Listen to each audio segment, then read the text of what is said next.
मैं बात पूरी कर दूं, बात मुकम्मल कर दूं। क्या अर्ज कर रहा था? अल्लाह अकबर। एक साहब को हाजत थी, गौस पाक साहिब कश्फ थे। कश्फ यानी अल्लाह ने उनको दिल में ऐसी चमक दी थी कि वो दिलों के हालात जान लेते थे। और कश्फ के बारे में सब अकवाल मौजूद है, मैं उसकी कोई तशरीह नहीं कर रहा हूं, सिर्फ अवाम के फहम के हिसाब से बात मैंने बता दी। तो जब देखा कि उनको इस्तिंजा की हाजत है, अपनी चादर उन पर डाल दी, चादर उठाकर उन पर डाल दी। जब अपनी चादर उन पर डाली तो वो अपने आप को गौस पाक की महफिल में नहीं पाते, बल्कि अपने आप को एक जंगल में पाते, जहां पर नहर थी, दरख्त था और जंगल था, जंगल में कोई नहीं था। उन्होंने जल्दी जल्दी जब वो अपनी चीजें उतारी, दरख्त से लटकाई और लटकाने के बाद हाजत से फारिग हुए, वुजू किया। जैसे वुजू किया तो फिर उसके बाद चादर हटाई तो वो गौस पाक की महफिल में। बेशक आज़ाए वुजू पे वुजू के असरात हैं। अब सोचते कि या अल्लाह, मैं फारिग हो गया और ये मेरे साथ हो गया, लेकिन कुछ चीजें उनकी वहां छूट गई। दरख्त से जो चीजें लटकाई थी कोई चीज छूट गई। अब एहसास हुआ कि ये चीज छूट गई, अब वो आएगी कैसे, क्योंकि मैं तो गया नहीं वहां पैर पर चल के। पहुंचाया मुर्शिद ने, फिर चादर डाली तो अपने आप को वहीं पाया।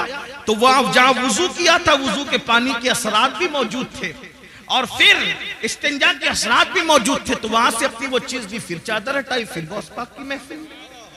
एक मर्तबा वही बुजुर्ग जिनको दुनिया शेख अली इब्न हैती के नाम से जानती है, एक मर्तबा गौस पाक के बयान में बयान सुनते सुनते सो गए।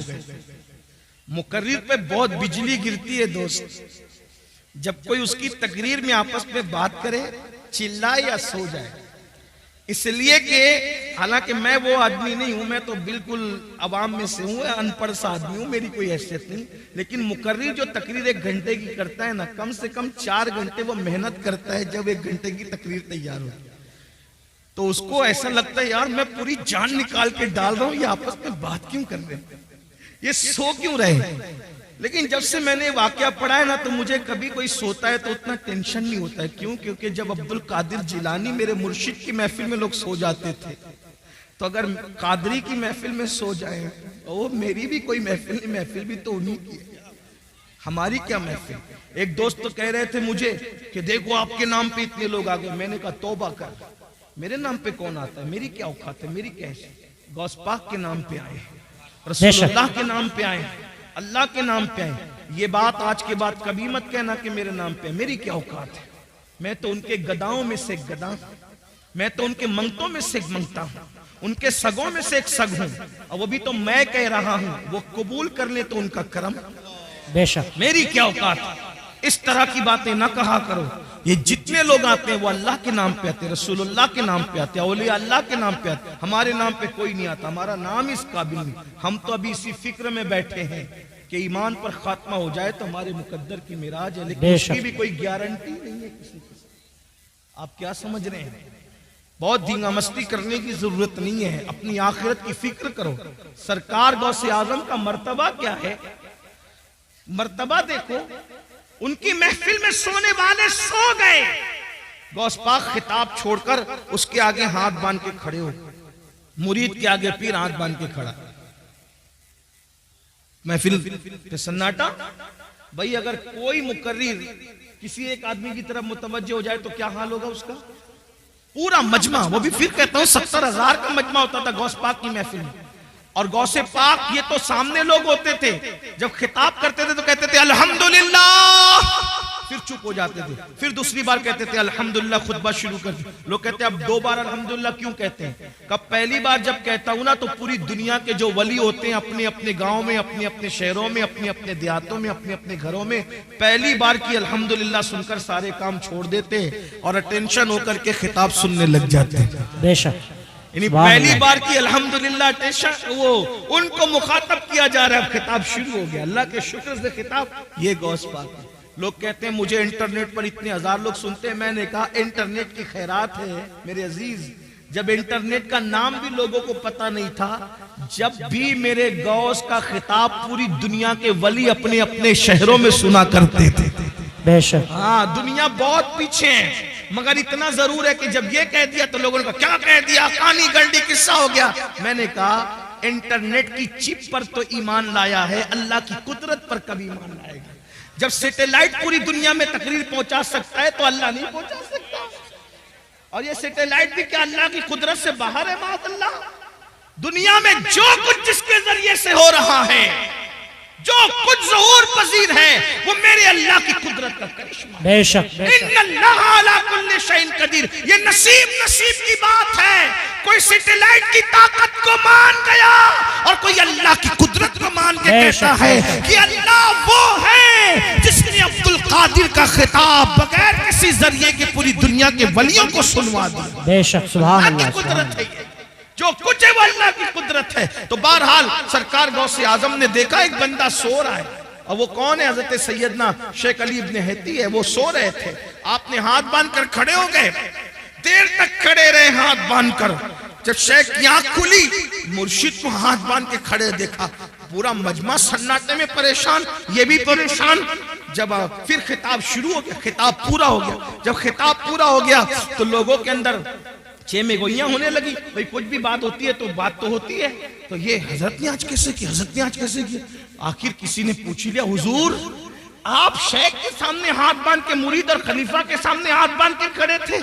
मुर्शिद ने फरमाया इससे पूछो ना कि क्यों खड़े थे, ये तो सो रहा था, इससे पूछो। तो पूछा तो क्या बात है भाई?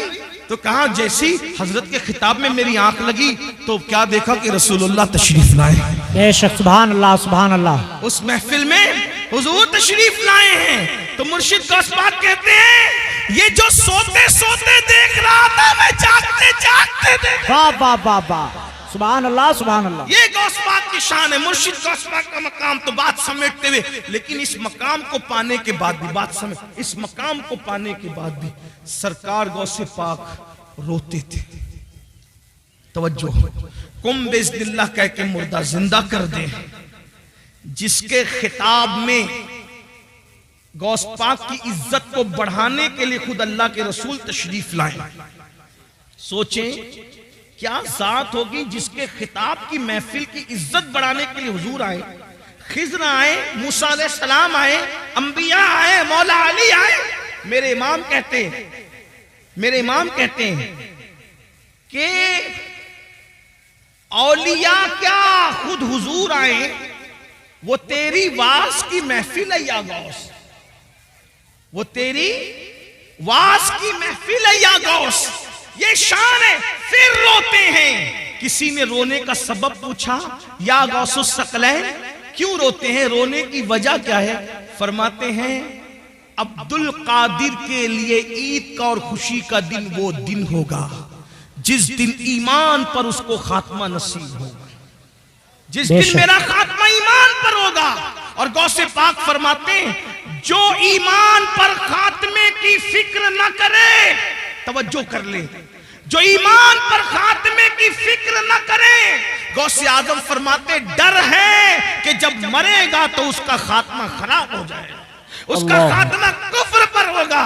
दुआओं के अंदर दुकानें मांगने वालों, दुआओं के अंदर मकान मांगने वालों, दुआओं के अंदर दुनियावी चीजें मांगने वालों, मांगो, मना नहीं करते, लेकिन क्या ईमान पर खात्मे की भी फिक्र है? ईमान पर खात्मे की भी फिक्र करते हैं? तो वो जो मैं रिवायत बयान करने चला था उसको एंड कर दूं। अल्लाह अकबर। तो जब सरकार ईसा अलैहिस्सलाम ने आवाज लगाई कि बताओ तुमको अजाब में क्यों गिरफ्तार कर दिया गया, तो दो चीजें बयान की गई। नंबर एक, हम दुनिया की मोहब्बत में गिरफ्तार थे, और नंबर दो, हम बदकारों की पैरवी किया करते थे, बदकार लोगों की। इसलिए कहता हूं बदकारों की पैरवी ना करो, नेकोकार लोगों की पैरवी करो। इसलिए कि बदकारों की पैरवी करोगे तो कानों में एयरफोन लगाकर गाने सुनोगे, मटक मटक करके चलोगे, मटक मटक इतरा इतरा करके चलोगे। अल्लाह अकबर। और मेरे आका फरमाते हैं जिसने अपने कानों से गाना सुना होगा, कयामत के दिन उसके कान में आग का शीशा पिघला करके डाला जाएगा। बदकारों की पैरवी न करो, नेकोकारों की करो। नेकोकार लोग कुरान की तिलावत सुनते हैं, नेकोकार लोग नाते सुनते हैं। बदकारों को आइडियल न बनाओ। मेरे आका अलैहिस्सलाम के दीवानों, हम लोग इस पे नारा लगाते हैं कि 40 साल गौ से पाक के ऐसे गुजरे कि इशा के वुजू से आपने फजर की नमाज पढ़ी।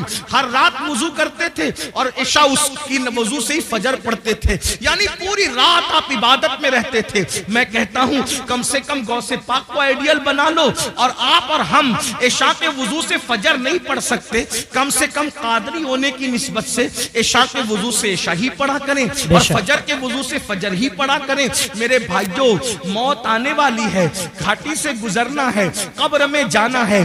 कब्र में ना किसी की दादागिरी चलेगी, ना किसी की बाबागिरी चलेगी, कुछ नहीं चलेगा।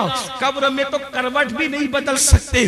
बदकारों को आइडियल बनाने वालों, आज अगर डायलॉग बाजी भी, गुफ्तगू में भी डायलॉग बाजियां होती है तो हीरो के स्टाइल में बात करने का तरीका भी हीरो। मैं कहता हूं क्या रसूलुल्लाह का तरीका नभाया माज़अल्लाह।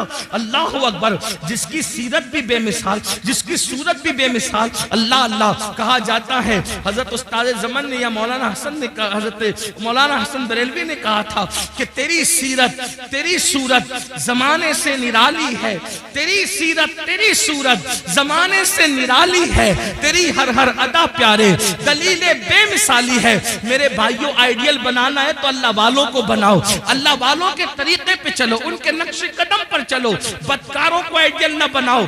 अजाब में गिरफ्तार होकर के अल्लाह अकबर औंधे पड़े रह गए। और फिर सरकार ईसा अलैहिस्सलाम कहते हैं ये तुम्हारे जो दूसरे लोग मुर्दा पड़े हैं ये क्यों नहीं बोलते और तुम क्यों बोल रहे हो? तो उसने कहा हुजूर, दरअसल ये इसलिए नहीं बोलते कि अल्लाह के फरिश्तों ने इनके मुंह को आग की लगाम से जकड़ दिया है। अब ये कलाम नहीं कर सकेंगे, ये बात नहीं कर सकते, इनके मुंह आग की लगाम से जकड़े गए हैं। अल्लाह अकबर।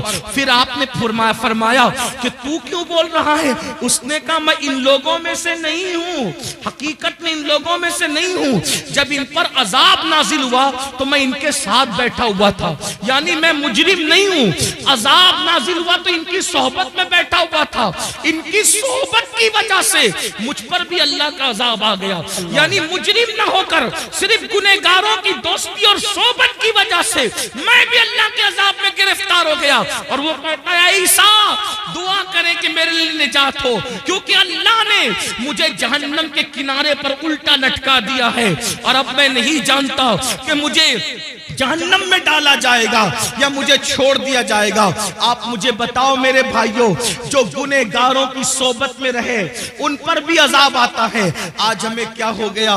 मोबाइल के स्क्रीन पर आप क्या रख रहे हो? मोबाइल के अंदर क्या रख रहे हो? नशे को प्रमोट कर रहे हो। नशा हमारी मोहल्लों में, हमारे गांवों में, हमारे देहातों में, हमारे इलाकों में फैलाया जा रहा है और साजिश के तौर पे फैलाया जा रहा है। हम उसमें मुब्तला हो रहे हैं। नशे वालों की सोबत में मत बैठो, जानियों की सोबत में मत बैठो, गुनहगारों की सोबत में मत बैठो, मुजरिमों की सोबत में मत बैठो। देखो वो शख्स कहने लगा कि मैं इनमें से हकीकत में नहीं हूं, लेकिन मैं इनमें से हो गया हूं क्योंकि इनकी सोबत में बैठा हुआ था। अल्लाह अकबर। अल्लाह के बंदो, अल्लाह की अजाब को हम में से कोई भी बर्दाश्त करने की ताकत नहीं रखता। एक दिन मौत है मेरे भाई, रूह का रिश्ता जिस्म से टूटेगा। ये रंगीन से गाल, ये खूबसूरत से गाल, ये गुलाब की तरह खिलते हुए रुखसार, ये कब्र के कीड़ों की गिजा बनेंगे मेरे भाई। अपने बाजुओं पे जो तू इतरा रहा है इसको कब्र की मिट्टी खाएगी मेरे भाई। अल्लाह अकबर। कब्र की मंजिल बड़ी कठिन है। मेरे आका अलैहिस्सलाम ने एक हदीस में बयान फरमाया जिसका मफहूम है कि बनी इस्राइल में एक मजदूर था, उसके सर पर लकड़ियों का गट्ठा रख करके घर पहुंचाने के लिए दिया गया। उसके दांत में कुछ अटक गया तो उसने उस लकड़ी से निकालकर खिलाल कर लिया, तो उस पर भी उसकी पकड़ होगी और उसको अजाब दिया जाएगा। जो बगैर पूछे लकड़ी का खिलाल मुंह में कर ले उसको भी पकड़ होगी और अजाब दिया जाएगा।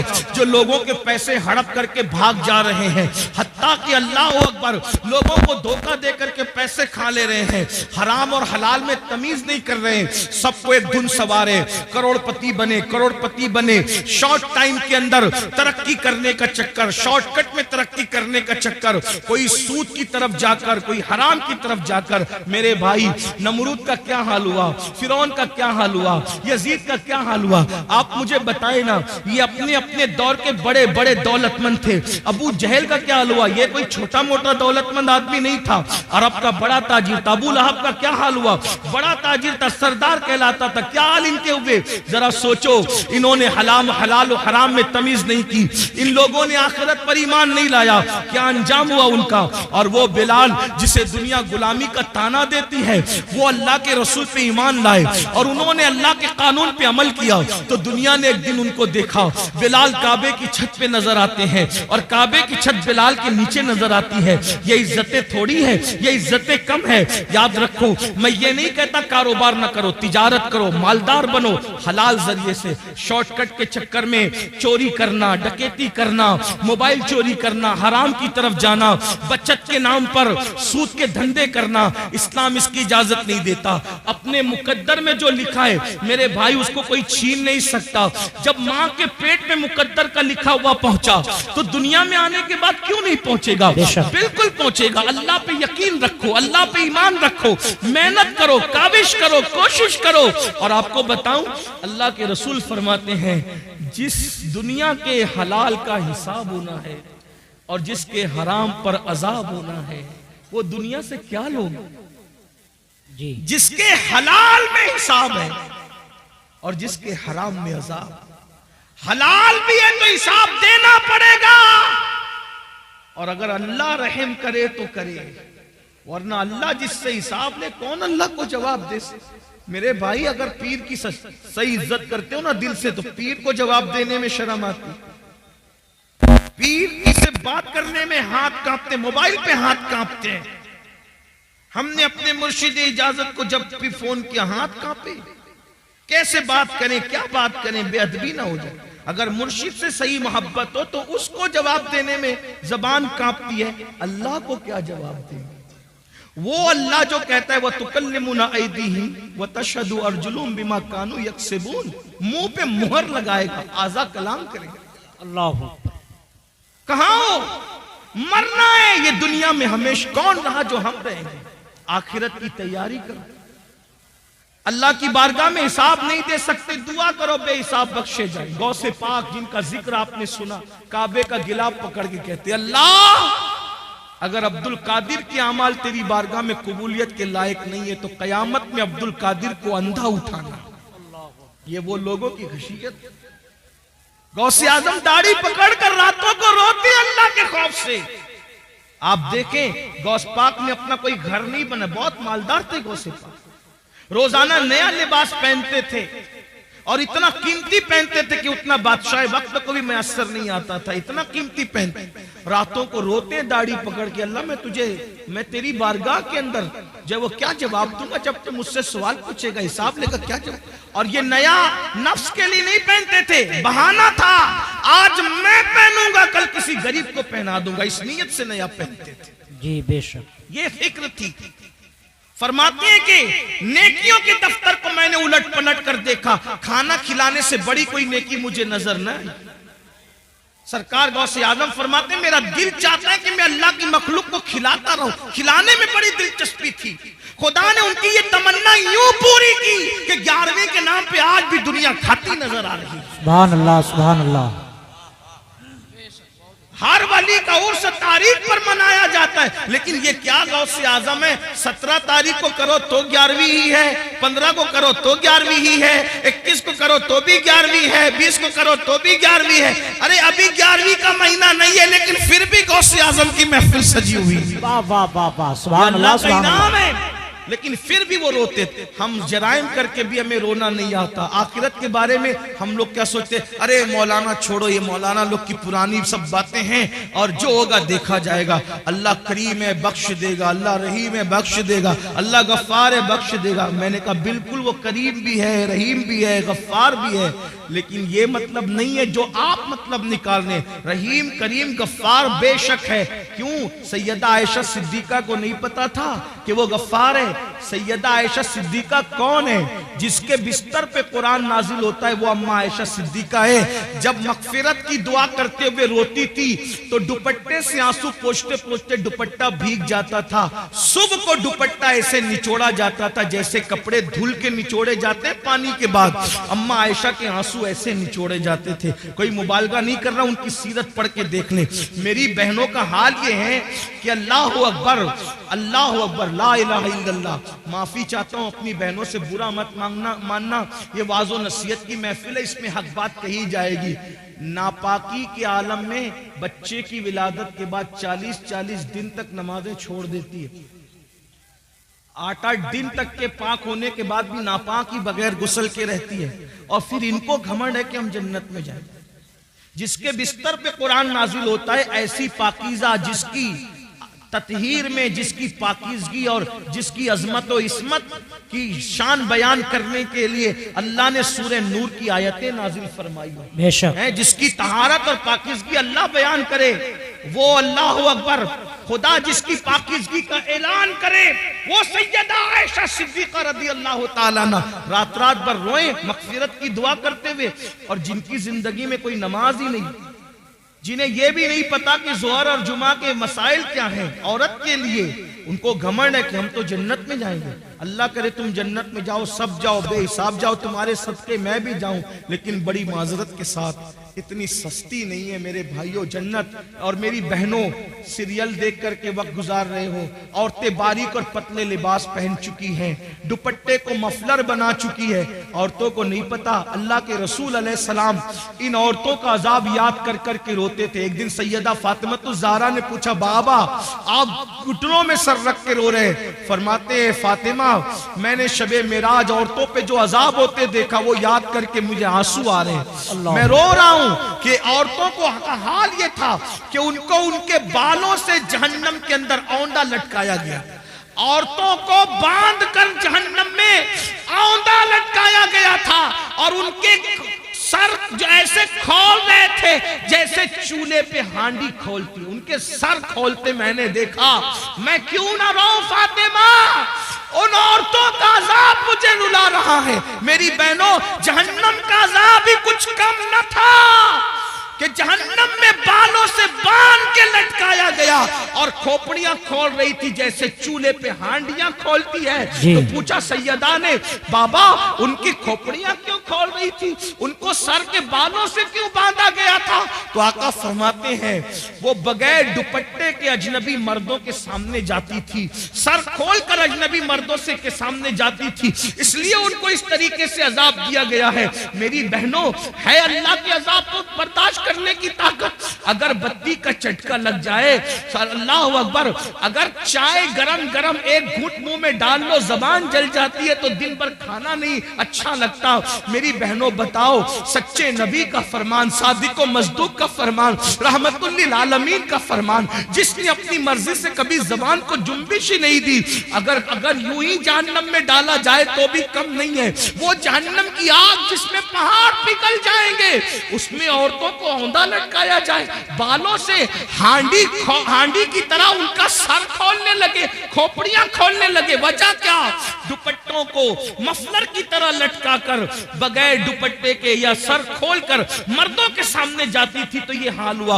अब आपसे पूछता हूं, ऐ भाई तुझे अपनी बहन से अगर प्यार है तो अपनी बहन को तू दुपट्टे की ताकीद क्यों नहीं करता? ऐ शौहर अगर तुझे अपनी बीवी से प्यार है, अपनी बीवी को दुपट्टे की ताकीद क्यों नहीं करता? ऐ बेटे अगर तुझे अपनी माँ से प्यार है, अपनी माँ को प्यार के साथ दुपट्टे के लिए क्यों नहीं समझाता? और आपसे पूछता हूं, बगैर दुपट्टे के घूमने में कौन सी फजीलत है, और जो है वो सर को खोलने में कौन सी फजीलत है? अल्लाह अकबर।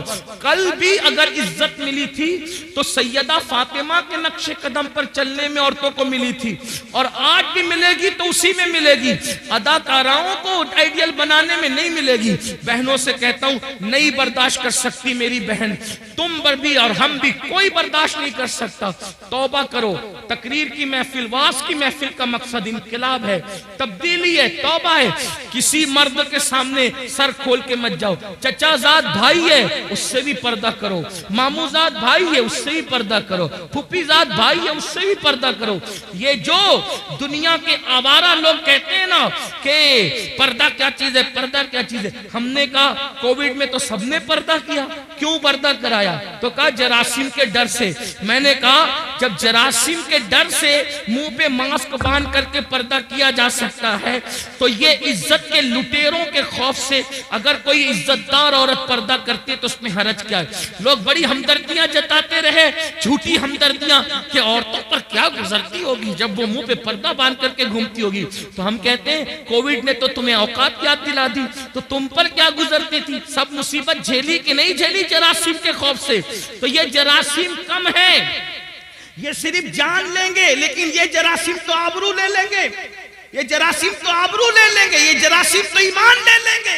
इसलिए बहनों से कहता हूं, किसी के बहकावे में आने की जरूरत नहीं। वल्लाह मजहब इस्लाम जैसा मजहब जमीन पे कोई है ना हो सकता। जी बेशक बेशक। ये किसी इंसान का बनाया नहीं, ये अल्लाह का अता किया हुआ है। और फिर मैं तो बार अपनी बहनों से कह चुका हूं, अगर कोई पर्दे में तुम्हें देख के ताना दे तो उसके ताने की परवाह मत करना, क्योंकि हमारे नबी की शहजादी की शान ये है कि उन्होंने यूं पर्दा किया कि उनके सर के दुपट्टे को कभी चांद और सूरज ने भी नहीं देखा। मेरे इमाम कहते हैं, जिसका आंचल न देखा महो महर ने, उस रिदाए नजाहत पे लाखों सलाम। और जाते जाते बहनों को इतना जरूर, हालांकि ये बहनें ऐसी नहीं है, हिंदुस्तान की औरतें ऐसी नहीं, लेकिन जहां तक आवाज पहुंचनी है अल्लाह मेरी आवाज पहुंचा दे। अब मैं उससे दुआ करता हूं, जब गले में दुपट्टे को मफलर की तरह लटका के मर्दों के सामने जो औरत सर खोल के जाए तो उसको जहन्नम में औंधे मुंह लटका कर उसकी खोपड़ी हांडी की तरह खोलाई जाए, तो जो औरतें मर्दों के साथ, अजनबी मर्दों के साथ अफेयर करती हो, नाजायज ताल्लुकात बनाती हो और पार्कों में घूमने जाती हो, फिल्मों में जाती हो, अजनबी लड़कों से दोस्तियां रचाती हो, उस औरत का क्या हाल होगा? सिर्फ सर खुले गई, तवज्जो करें जी, सिर्फ सर खुले गई ये हाल हुआ, तो जिसने अपनी आबरू ही बेच दी उसका क्या अंजाम होगा? इसलिए ये दुनिया है, दुनिया से बढ़कर बेवफा कोई चीज देखी नहीं गई। मेरी बहनों, आपको मशवरा है, तारीख पढ़ो। जिन औरतों को हल्दी और चंदन और दूध से नहलाया जाता था, जिनके बालों में मोती पिरोए जाते थे, जिनके घघरे और जिनके लिबास को उठाने के लिए दर्जनों कनीजें पीछे पीछे चला करती थी, जिनको पंखा झलने के लिए दर्जनों कनीजें खड़ी रहती थी, जाओ ढूंढो उनकी कब्रों का निशान, मिले तो हमें भी बताओ, है उनकी कब्रों का निशान? हल्दी चंदन दूध में नहाने वाली औरतें, है उनकी कब्रों का निशान? लाओ बताओ कहां है? कौन उनका नाम लेता है? फुला बेगम, फुला बेगम, फुला बेगम। नाम लूंगा तो लोगों को तकलीफ होगी। कहां है उन बेगमों के जिनके लिए बड़ी बड़ी इमारतें यादगारों में बनी? कहां है उनके निशानात कब्रों के? कौन है उनकी कब्रों पर फातिहा पढ़ने वाला? बताओ कौन है उनका नाम लेवा? बताओ।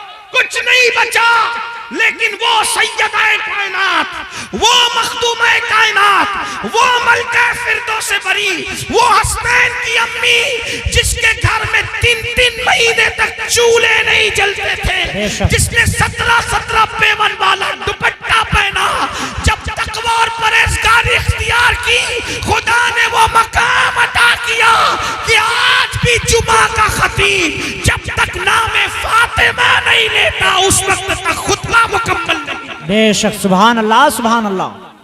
सैयदा फातिमा तो फिर भी बिन्ते रसूल है, हुजूर की शहजादी है। राबिया असली क्या है? उनके बाप का नाम लोग नहीं जानते, उनकी अम्मी का नाम लोग नहीं जानते, उनका नसब नहीं जानते, लेकिन जब राबिया का नाम आता है तो इज्जत से सर झुक जाता है। क्यों? इसलिए कि उस खातून ने परहेजगारी तकवा इख्तियार किया। तो पता चला दुनिया के जेवर, दुनिया की दौलत, दुनिया का मकान सब कुछ नहीं, आखिरत की तैयारी करो। आखिरत में जो कामयाब हो गया असल वही कामयाब है, वरना ऐसी नाकामी होगी कि पछताने से काम नहीं चलेगा। कुरान कहता है वल तंजुर नफ्सुम मा क़द्दमत लिगद, आखिरत के लिए क्या तैयारी की है। आखिरी रसूलुल्लाह का एक फरमान दिल पे लिख लो। अल्लाह के रसूल अलैहिस्सलाम फरमाते हैं, हदीस सुन लो, 40 साल से ज्यादा अगर किसी की उम्र हो जाए, मफहूम पेश कर रहा हूं, सुन लो, इसी पे बात पूरी हो रही है आज। 40 साल से ज्यादा किसी की उम्र पूरी हो जाए, न उसके पास तौबा है और उसके गुनाह उसकी नेकियों पर गालिब है, यानी नेकियां कम करता है, गुनाह ज्यादा करता है और तौबा भी नहीं करता। आका फरमाते हैं वो अपने आप को जहन्नम के लिए तैयार कर ले। तैयार हो जाओ जहन्नम के लिए। जहन्नम का वो अजाब जिसमें पहाड़ भी पिघल जाएंगे, जहन्नम का वो अजाब जिसमें फरिश्ते जो अजाब देने के लिए वो गूंगे और बहरे, वो मारेंगे तो आवाज भी आपकी चीख पुकार की लोगों की सुनाई नहीं देगी। ऐसा अजाब होगा, ना किसी कान ने सुना, ना किसी आंख ने देखा। उसकी हकीकत को मुकम्मल तौर पे बयान नहीं किया जा सकता। आका इरशाद फरमाते सल्लल्लाहु अलैहि वसल्लम कि अल्लाह के अजाब को जो मैं जानता हूं, अगर वो तुम भी जानने लगो तो तुम ऐसे पिघलने लगोगे जैसे नमक पानी में पिघल जाता है, ऐसे पिघलने लगोगे। अजाब की हकीकत अगर तुम पे वाज़ेह हो जाए, फरमाया तुम गोश्त खाना छोड़ दो, अच्छा लिबास पहनना छोड़ दो, मुस्कुराना छोड़ दो, हंसना छोड़ दो, और तुम्हारा हाल ये हो जाए कि जंगल में पागलों की तरह फिरते रहो, किसी से बातचीत न करो। ये है अजाब इलाही पर पर्दा डाल करके जो है वो उसकी हकीकत की तरफ इशारा भी कर दिया गया और हमें वाज़ेह तौर पर ये बता दिया गया कि खुदा का अजाब बर्दाश्त करने की ताकत नहीं है। अंबिया रोते रहे, औलिया रोते रहे, सहाबा रोते रहे। सैयदना सिद्दीक अकबर जिनका ये महीना चल रहा है, 22 तारीख को उनके विसाल का दिन है, जमादिल आखिर की 22 तारीख। सिद्दीक अकबर कहते थे परिंदा कितना खुशनसीब है। लोग कहते थे परिंदा खुशनसीब है, आप कह रहे हैं आप कितने खुशनसीब है। फरमाया अफसोस ये परिंदा मर के मिट्टी बन जाएगा, मगर अबू बकर को अल्लाह की बारगाह में जवाब देना होगा, रब की बारगाह में हिसाब देना होगा। अफसोस अबू बकर कहां से लाएगा जवाब देने की ताकत, अल्लाह की बारगाह में मुंह खोलने की ताकत कहां से लाएगा। फारूक आजम कहते थे काश मैं परिंदा होता और कोई जबा करके खा लेता और मेरा किस्सा तमाम हो जाता, भूला बिसरा हो जाता, तो अल्लाह की बारगाह में जवाब देने से बच जाता। हजरत उस्मान गनी कहा करते थे काश मैदान महशर में जवाब न देना पड़ता। मौलाए कायनात रात के आखिरी हिस्से में कौन लोग हैं मेरे भाइयों जिनके नाम से मुसीबतें टलती है। मौला अली रात के आखिरी हिस्से में अल्लाह के खौफ से ऐसे तड़पते थे जैसे किसी को सांप डस ले, वो कैसे तड़पता है वैसे मौला अली तड़प तड़प के रोते थे अल्लाह के खौफ से। हमें क्या हो गया है, ना नेकी है, ना नेक अमाल है, ना नमाज की तौफीक है, सब अपनी मर्जी से अपनी तबीयत से जिंदगी गुजारने, आखिरत भूल बैठे। आखिरत को मत भूलो, जल्द कब्र में जाना है, जल्द मैदान महशर में जाना है। अल्लाह को राजी कर लिया तो दुनिया से बहुत बेहतर है आखिरत। वल आखिरतु खैरुन व अबका, आखिरत बेहतर भी है, बाकी रहने वाली भी है। आखिरत की तैयारी करो, आखिरत की फिक्र करो, नमाज की पाबंदी करो, नमाज शुरू करो। ये मत कहो कि नमाज को टाइम नहीं मिलता, 10 मिनट का टाइम लगता है एक वक्त की नमाज के लिए। नमाज जारी कर दो, नमाज शुरू कर दो। आज से पहले जितने गुनाह किए हर गुनाह से तौबा करो। अल्लाह पाक मुझे आप सबको तौफीक अता फरमाए। गुफ्तगू के दरमियान कोई गलती हो तो अल्लाह माफ फरमाए। अस्तगफिरुल्लाह रब्बी मिन कुल्ली ज़म्बिन व अतूबु इलैहि व मा अलैहि।